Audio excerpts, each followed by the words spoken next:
Y'all doing this. All right, I'm gonna come 10, 15. Did I have like 6 people? I'm letting over the baby. I hear let this get along.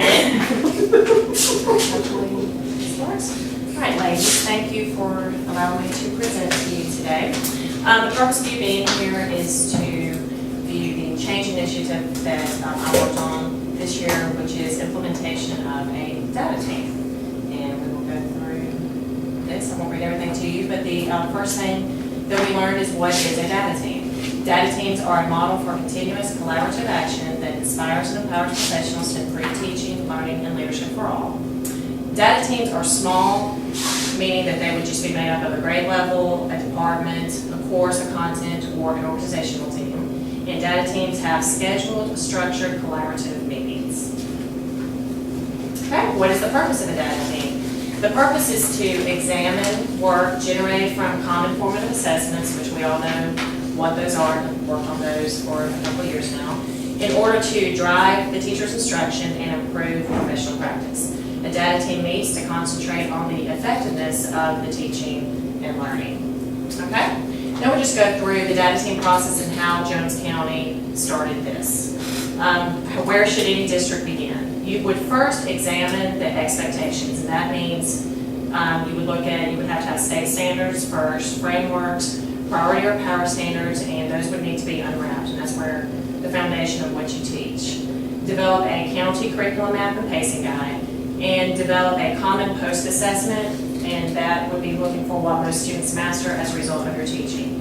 And what would that be that we've done here, that we do every year? Instructional assessments that we work on as a county. Then you would administer a common formative assessment or a pre-instruction, which is what we did at the beginning of the year with our instructional assessment so we could see how the kids grow. Then you would follow a data team process for the results, and this requires a lot more time, and we'll get to a couple of those slides in a few minutes, which is what you do when you meet as a group. Then you would teach students a common instructional strategy, and after a period of time, you would administer the common formative post-assessment. Then as a group, you would score the assessment and submit the data to the data technician, which we'll get into those roles in just a few minutes, and meet as a team to determine if the goal was met. And then you start all over and return to step 1 from year to year. All right, where did Jones County begin? In the summer of 2012, the principals and central office were trained on data teams. And then in October, we had a 2-day countywide training, and the people that were involved were the curriculum directors for the elementary, middle, and high. Each grade level from each school had a representative, and the instructional coaches from each school and the assistant principals participated in the initial training.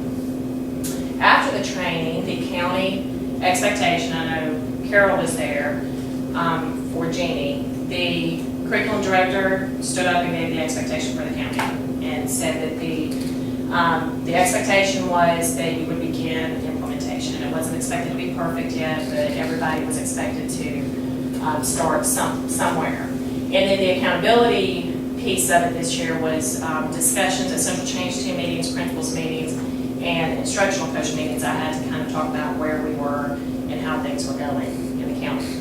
All right, how did DFE begin? Well, so for here, each grade level representative came back and re-delivered the information for their team, and I think that I sat in on most of those. Each grade level reviewed previously created meeting norms, which we did meeting norms, a couple of years ago with Felicity and SACS, but we had to go through that process of addressing norms. Each grade level began implementation with assigning data team roles and agreed upon a standard reporting form. And so we'll move on to what those roles were. The roles that we chose to look at were data technician, which this person gathers the data for the team. Who was that in y'all's grade level? I think that was you, yeah. This is somebody who's good with charts, likes numbers, tables and graphs, and they communicate the results and this information to their team. Then you have a reporter who takes minutes of the meeting using the standard template and distributes the minutes to the team members in a timely manner. Then we have the timekeeper, which this person is just making sure that the team follows a predetermined time frame, keeps team members informed of available time per step. And then the focus monitor keeps the dialogue focus on the step in process, and reminds the team of the purpose when necessary. Just kind of brings the group back together if we get off track.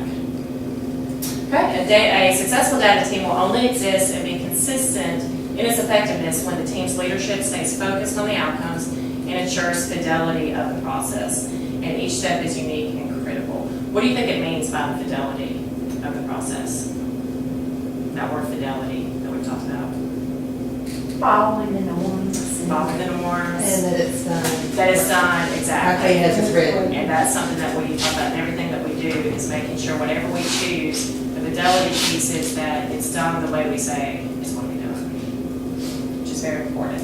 All right, this is that from the previous slide when we talked about the data team process, the more in-depth. These are the steps, there are 6 steps that you would do in this process.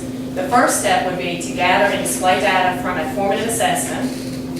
And when you disaggregate the data, you are able to see the results of the different groups within your grade level, and it helps you understand if you're headed in the right direction. And that the goal is for all learners to reach proficiency. So you need to first collect and chart the data, and who do you give that data to? The role, the data technician. All of that for the group. Your next step is to analyze that data and prioritize the needs. So the purpose is to identify the strengths of the students, because you don't want to focus on if it's already a strength, you don't need to work on that as much, but find your most urgent needs. Analysis should identify the successful practices for celebration and replication. So if there's something worked that somebody did, then maybe everybody needs to do it. It should involve more than numbers. It should be an examination of the student work. So instead of just looking at the numbers, that would mean you need to look at the work together to see what they're missing specifically, instead of just they made an 85 on it. It should identify a specific area of focus that will help a student get to the next level of performance. Prioritization helps us respond to urgent needs, because you can't work on everything at once. You have to just pick something. All right, then the next, we've all heard of SMART goals. This means they are specific, measurable, attainable, relevant, and timely, or time bound. And that goes into your next step. Your next step after you kind of figure out what the problem is, you have to come up with a goal. And this allows you to analyze, monitor, and adjust professional practice. And an example here at the bottom is the percentage of third grade students scoring proficient or higher in fluency of multiplication facts will increase from 50% to 75% by the end of the second semester, as measured by a fluency assessment administered on December 5th. It has to be, as you can see, very specific. And I'll show you in just a few minutes an actual third grade one that they worked on. Then the next step, once you come up with a goal, is to determine what instructional strategy everyone is going to use. It should be a direct link between the identified need and the selected research-based strategy. It's going to include actions of the adults that impact the student learning. It needs to be research-based. It should include specific actions that provide involvement of students in the learning. Some of these examples would be a graphic organizer or a kinesthetic activity. These 2 things supposedly yield the highest results if you use those. Then you need to determine the results indicators. These serve as a monitoring tool, and it allows the team to make mid-course corrections and illustrates the impact and effectiveness of the strategy. So you would go, and I'll show you an example in just a minute, the adult behaviors, the student behaviors, and what you would be looking for in student work. Okay? Monitor and evaluate the results is the last step. This allows educators to reflect upon their work. Ongoing monitoring allows for mid-course corrections and allows teams to celebrate results. Monitoring should take place monthly. Okay? This now, I'm going to show you examples of what the third grade, when they went through a whole data team process for one particular standard. The third grade teachers, just like you, went through the data team process and established norms and roles. The following slides will show examples of one rotation of this.